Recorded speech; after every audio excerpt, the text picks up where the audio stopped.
Hi viewers, welcome to our channel. ప్రస్తుతం మనతో పాటు ఇమ్మంది రామారావు గారు సీనియర్ జర్నలిస్ట్ ఉన్నారు. వారితో ఒకసారి మాట్లాడదాం.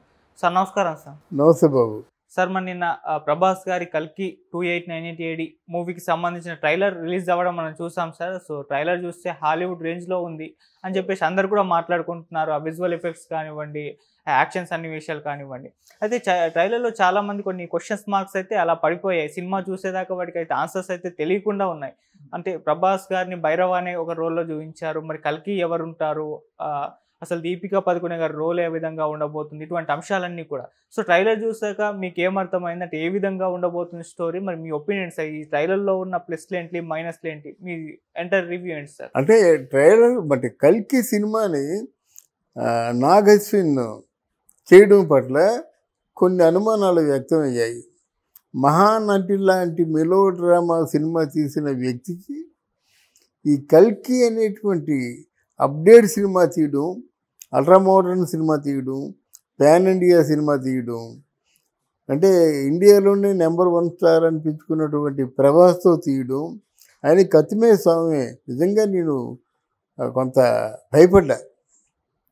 ఎందుకంటే ప్రభాస్ అభిమానులు ప్రపంచవ్యాప్తంగా ఉన్నారు.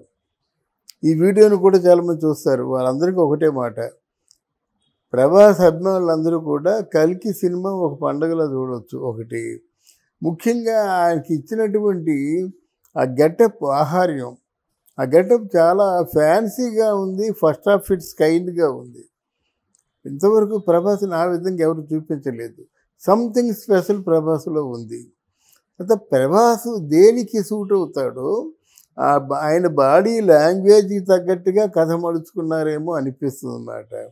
ఆ మధ్య చెప్పాను, ఇందులో బుజ్జి అనే ఒక కారు ఉంది, బ్రెయిన్ ఉన్న కారు. ఆ కారు తాలూకు యాక్టివిటీస్ ఉంటాయని చెప్పారు. అది ఏ మేరకు ఉంటుందో తెలియదు. కానీ ప్రభాస్ లాంటి హీరో పడుకుని మళ్ళీ బుజ్జి ఏమిటి అనే ప్రశ్నలు కూడా మనకు ఎదురవుతాయి. ఎందుకంటే ప్రభాస్ ఏమి చేసినా చూస్తారు. అది గ్రాఫిక్స్ అయినా చూస్తారు, స్పెషల్ ఎఫెక్ట్స్ అని చూస్తారు. నిజంగా ప్రభాసే ఆ విధంగా చూశారు, అది చేశాడని నమ్మేవాళ్ళు చాలామంది ఉన్నారన్నమాట.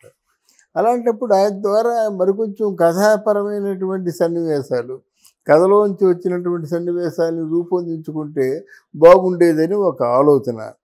అయితే నా తాలూకు ఆలోచనలన్నీ కూడా పటాపంచలు చేస్తూ ఈ కల్కి cinema without the cinema rights ఒక 500 కోట్లకి అమ్ముడుపోయి అని తెలిసిన తర్వాత సినిమా చూసే కదా రైట్స్ కొంటారు. ఇది సామాన్యమైన సినిమా కాదని చాలా బాగా తీసుకుంటాడు, గొప్పగా తీసుకుంటాడని నేను నమ్ముతున్నాను. చూసిన తర్వాత ట్రైలరు అది నా నమ్మకం నిజమే అనిపిస్తుంది. సినిమాలో వచ్చినటువంటి సన్నివేశాల్లో ప్రతి ఒక్క సన్నివేశంలో కూడా ప్రభాస్ మనసు పెట్టి నటించాడు. ముఖ్యంగా యాక్షన్ సన్నివేశాల్లో చాలా బాగుంది.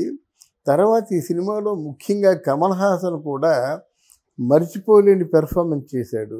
ఒక విచిత్రమైన గెటప్లో, కమల్ హాసన్ని ఎప్పుడూ చూడలేని గెటప్లో ఆయన చూశాడు. తర్వాత దీపికా పడుకోన్, ఆ అమ్మాయిని పెట్టుకోవడంలో ఒక ఆంతర్యం ఉంది.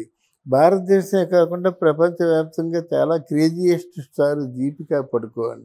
అంటే ఆ ఇద్దరు ఆర్టిస్టులు, ఒక సమఉజ్జీలైన ఆర్టిస్టులు రొమాన్స్ చేస్తే ఎలా ఉంటుందని చూసేవాళ్ళు చాలామంది ఉన్నారన్నమాట. ఆ దీపికా పడుకోని ఇటు పెర్ఫార్మెన్స్కి అటు కెమిస్ట్రీకి కూడా వాడుకోవడం జరిగింది తెలివిగా నాగ్ అశ్విన్ అన్నమాట. ఈ సినిమా నిర్మాత అయినటువంటి అఫ్కోర్స్ మనకి అశ్విని దత్తు, అరవింద్ కూడా కావచ్చు. వాళ్ళకు కూడా సినిమా పట్ల, కథ పట్ల మంచి అవగాహన ఉంది కాబట్టి సినిమాని ఒక నెక్స్ట్ లెవెల్ రేంజ్కి తీసుకెళ్లారని నేను అనుకుంటున్నాను అన్నమాట. ఇప్పుడు రాజమౌళి ఫ్యామిలీ ఎలాగో అశ్విని దత్ ఫ్యామిలీలో కూడా అందరికీ సినిమా అంటే ఒక ఎడిక్షన్, సినిమా అంటే ఒక వ్యామోహం. దాంతో కసిగా తీసిన సినిమాలాగా ఈ కల్కి కనిపిస్తుంది అన్నమాట. కనుక అన్ని విధాలుగా మనం ఏవైతే కోరుకుంటున్నామో షడ్రుచులు, విందు భోజనం లాగా ప్రభాస్ ఫ్యాన్స్కి ఈ మధ్య ఆకలితో ఉన్నారు. ఆకలితో ఉన్నటువంటి ప్రభాస్ ఫ్యాన్స్కి ఇది డెఫినెట్గా పెద్ద బఫెట్, కోరుకున్న బఫెట్. ఇంతవరకు ప్రభాస్ని చూడని బఫెట్. నీకు బాహుబలిలో ఉన్నట్టంటే విజువల్ వండర్ అన్నారు. ఇందులో యాక్టర్గా ప్రభాస్ని ఎలా ఉపయోగించుకోవాలో ఉపయోగించుకున్నాడు అనమాట.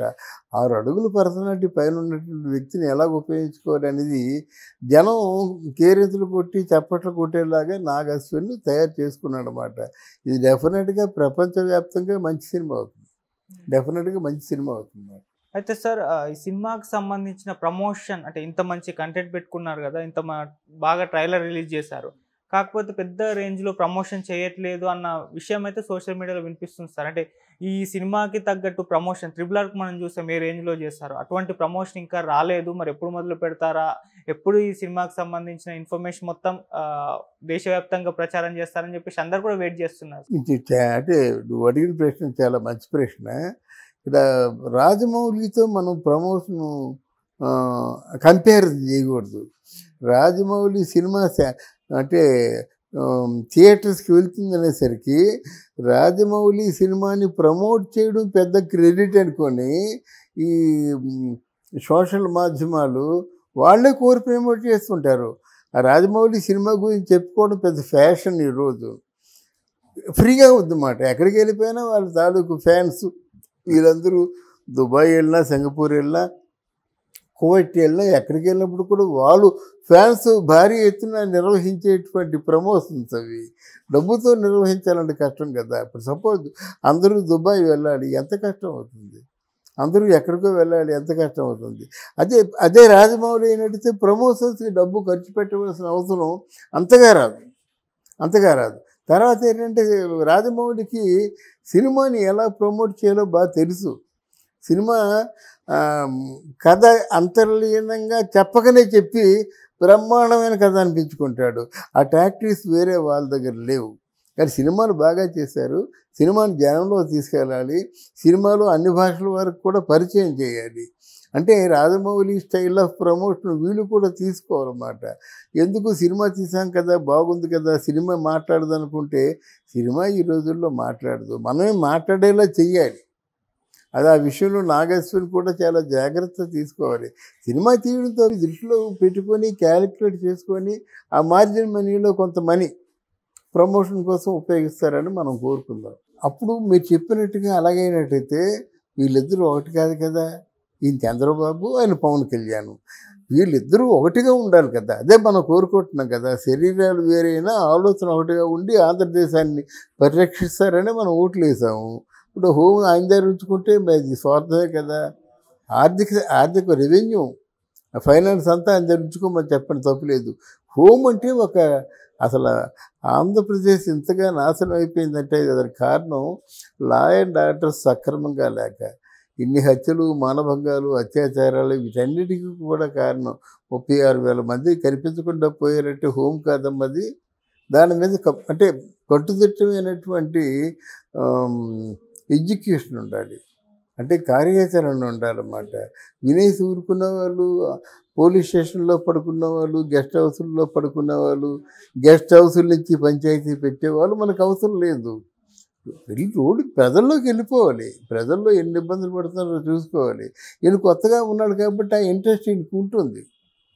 తర్వాత ఇంకో సెంటిమెంట్ ఏంటంటే వాళ్ళ నాన్న కానిస్టేబుల్ కనుక కానిస్టేబుల్ కొడుకు హోమ్ మినిస్టర్ అయ్యాడంటే వాళ్ళకు కూడా ఒక చారిత్రాత్మకమైన ఘట్టం కదా.